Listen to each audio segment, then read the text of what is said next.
Well, when I went to Denton this Sunday and took everything with me, I picked up this little 1950 Briggs and Stratton 6S. It was made in August of 1950, and it's 1.5 horsepower at I think 3,200 RPM.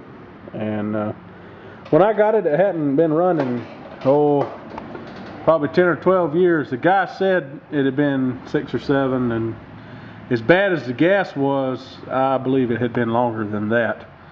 The gas was brown. Actually, I can probably zoom in on the there it is.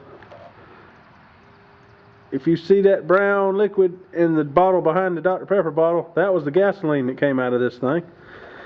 So I dropped the tank this morning and cleaned it out, and cleaned out the pickup, and cleaned out the little carburetor.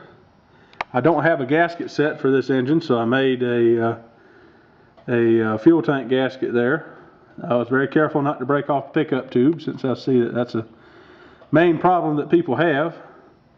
I replaced the gas cap with a brand new one, but it still leaks.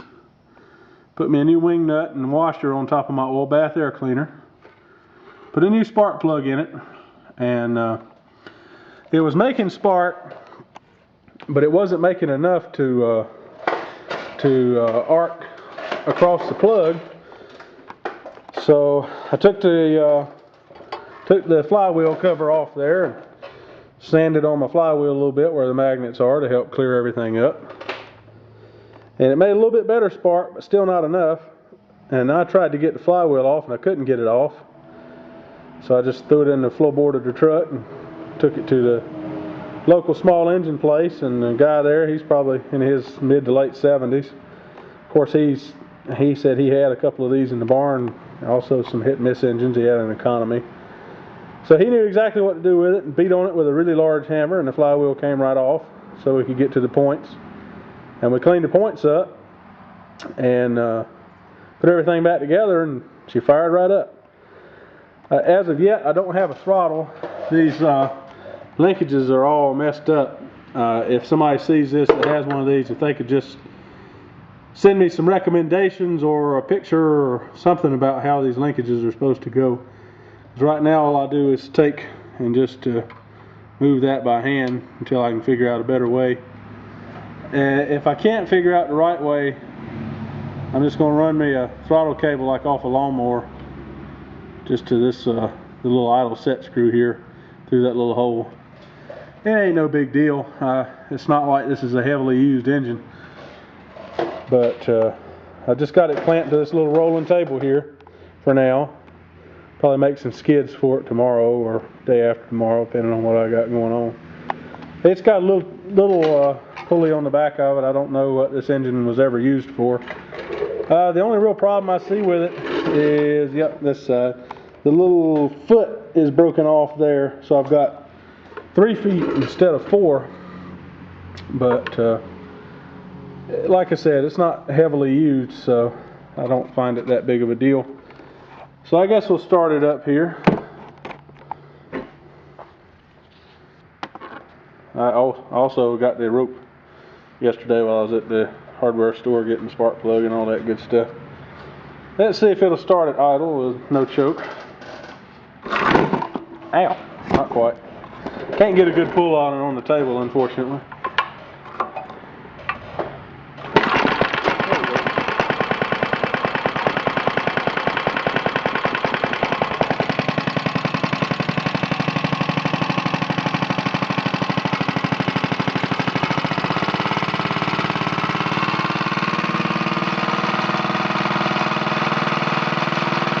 Any unusual rattling you hear is just because it's clamped to a table, so it likes to rattle right now.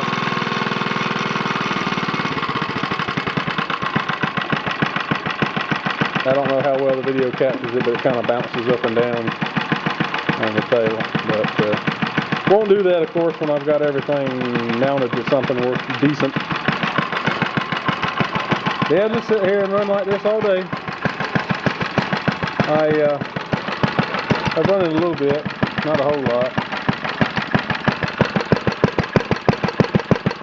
I would imagine after a while this would probably load the plug up, but I still like the fact that it runs so slow.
if the low idle competition that was on a few years ago was going on again, I would definitely enter this one.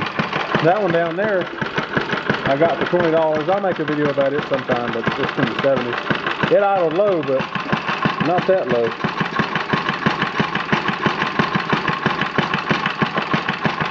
This also has the little spring cap for the oil checking, so you don't have to have any tools to check the oil.